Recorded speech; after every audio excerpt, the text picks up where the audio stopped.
podcast. Today we're doing a deep dive on a book that's been just everywhere lately. Fourth Wing by Rebecca Yarros. Oh, yeah, I've seen it everywhere, too. Right. So we've got 3 reviews here that I think give us a really neat perspective on the book. Like, why is it so popular? Oh, that's interesting. Yeah. So we've got like a fantasy newbie.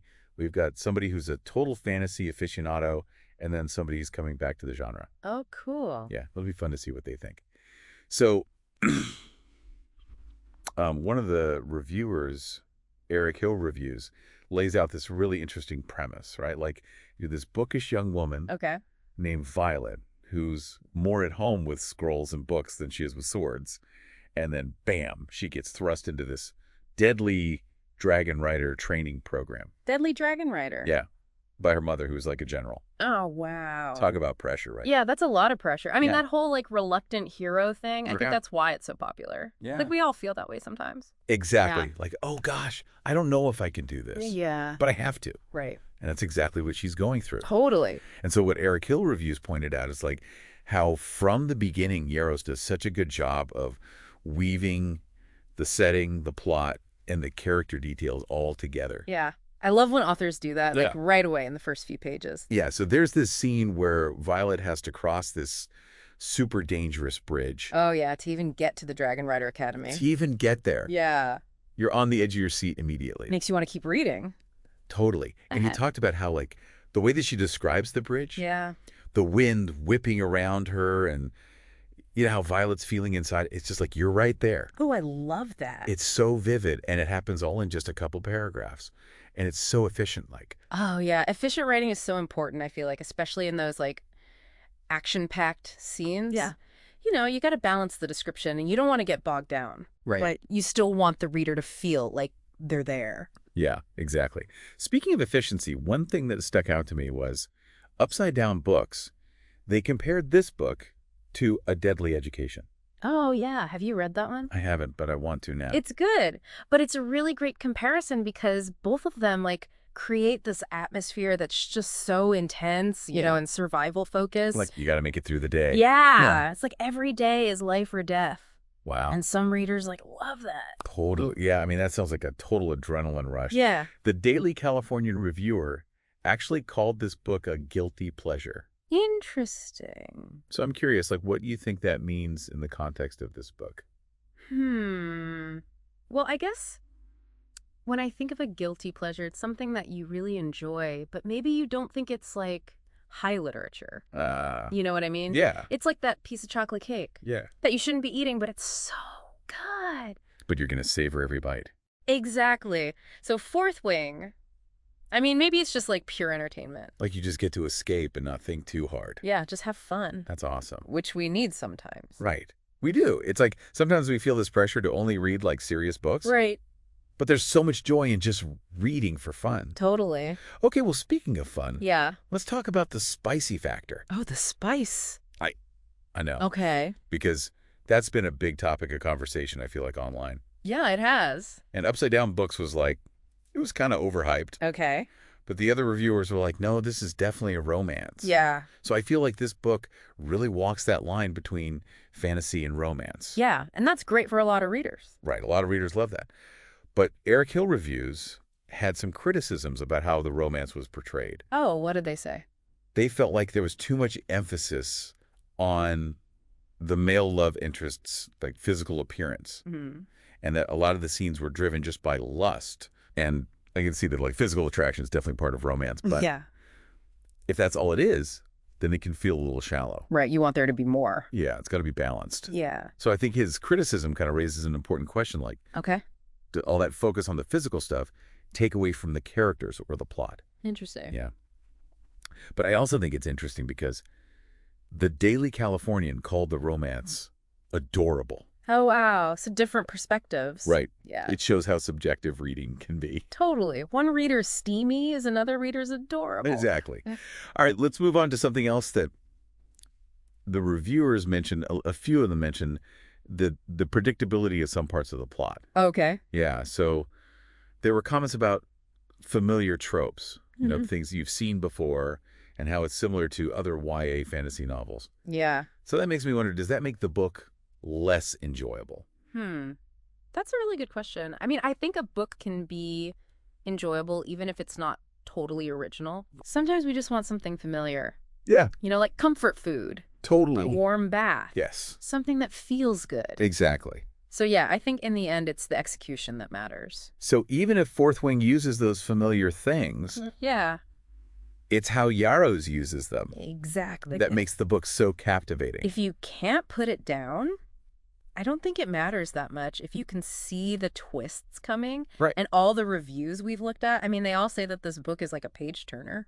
Yeah. It just keeps you engaged. Yeah. So it sounds like Yarros has written a story that's both like an escape and entertaining. Right. And even if it doesn't reinvent the wheel, it's still a really good read. And sometimes that's exactly what you want. Exactly. Before we move on, I'm curious, what draws you guys to fantasy? You know, is it the world building? Ooh, I love a good magic system. Yes. Or is it the characters? Sometimes I just want to escape reality. Totally. Leave us a comment and tell us what you think. Yeah, let us know. Okay, so speaking of familiar things, you know, that we love, let's talk about the dragons. Yo, yeah, the dragons. I mean, who doesn't love a good dragon in their fantasy, right? Just like they're so powerful and mysterious. Yeah. Like, they represent this connection to nature. Totally. Yeah. And in Fourth Wing, they're not just like these mythical beasts. Right. They're actually like characters. Oh, that's cool. Yeah, Upside Down Books was talking about how each dragon has like its own personality. Oh, wow. That makes the world building even better. Yeah. It's like you can really picture them. Yeah. And feel them there. Totally. I love that. It's like you can almost feel the dragon's breath like on your skin as you're reading. I know. I always get so into stories where they're animals or like magical creatures. Yeah. Like those bonds are always so interesting. Yeah, those bonds are so cool because it's like, it's more than just a human connection. Right. It's like a connection to something bigger than ourselves. Yeah, like to nature. Yeah. Okay, so let's shift gears a little bit and talk about our main character, Violet. A lot of the reviewers were really impressed with how much she grows. You know, like she starts out as this kind of like bookish, kind of fragile girl. Okay. And she ends up being this like fierce dragon rider. Wow. And so many readers seem to really connect with her. So what do you think it is about her journey that makes it so compelling? Well, I think it's that underdog story. Yeah. Like, we all love to root for the underdog and see them succeed. And especially when they start out, you know, not believing in themselves. Right. It's like she embodies that idea that we can do anything, even when we feel like we can't. Totally. And I like how Eric Hill Reviews talked about how Violet doesn't just rely on her strength. Right. Like she uses her smarts too. Yeah. Like her knowledge as a scribe actually helps her in the dragon rider training. Oh, interesting. So it's not all about being like physically strong. Exactly. Like you need to be smart and resourceful too. Yeah, brains and brawn. Totally. And let's not forget about Violet's mom. Oh yeah, her mom. It sounds like she's a pretty tough lady. Yeah. You know, really pushes Violet to be your best, even when Violet doesn't believe in herself. Yeah. So how do you see like that parent-child dynamic fitting into this story? Well, I think it adds some complexity to Violet's journey. You know, because on one hand, her mom's belief in her helps her. Right. But on the other hand, it's like how much of Violet's drive is coming from her and how much is coming from her mom. Right. Is she just trying to please her mom? Exactly. Or is this really what she wants? And it also makes you think about, you know, those expectations that women face, especially in a field that's dominated by men. Right. Like she's not just trying to be a good dragon rider. Yeah. She's also trying to challenge what people think women can do. Yeah, it's like a double battle. Totally. And that's something that a lot of readers can probably relate to. For sure. Okay, well, before we keep going with our deep dives, I want to remind everyone listening that if you're enjoying the Book Nook podcast, please leave us a review and share it with your friends. We really appreciate your support. Yeah, we love hearing from you guys. Okay, now let's get back to it. Okay, let's talk plot. Yeah, it's so interesting to see how those expectations play out in this fantasy world, right? Yeah. It's like, even with dragons and magic, the stuff that we relate to the most is the human stuff. Right. I think that's why people love fantasy so much. Yeah. You know, you can explore these like big issues, but through this different lens. Totally. And it can make you think about things in a new way. Exactly. Like, it's like holding up a mirror to our own world, but with dragons. Yeah. Okay, so before we wrap up our deep dives into Fourth Wing, I wanted to touch on one more thing. Okay. A lot of the reviewers mentioned this, like, the political stuff going on in the background. Oh, yeah. And the possibility of, like, a bigger conflict coming. Ooh, that's exciting. Like, there's this sense of mystery and suspense. Yeah, like you don't know who to trust. Exactly. And you're just waiting for something big to happen. So Eric Hill Reviews said they wanted a little more about the villains in this first book. Okay. But it seems like there's a lot of potential for that in the next books. Yeah, like the author has set everything up for like this epic story that could go on for a long time. And that's what keeps us reading, right? Totally. Like that anticipation of what's going to happen next. Yeah, and how the characters are going to deal with it. Upside Down Books said they were so excited to see what happens in the rest of the series. Yeah, me too.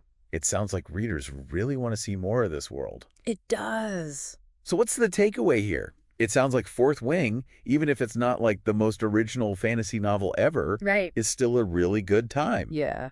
You know, it's a fun escape. And it has dragons. It does have dragons. And romance.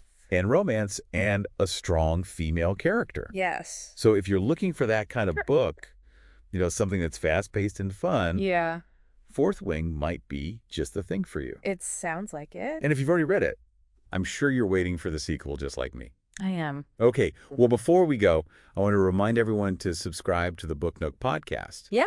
And leave us a review if you're enjoying the show. Yes, please do. And don't forget to check out the link in the episode description to get your copy of Fourth Wing. Happy reading, everyone. Thanks for joining us in the Book Nook.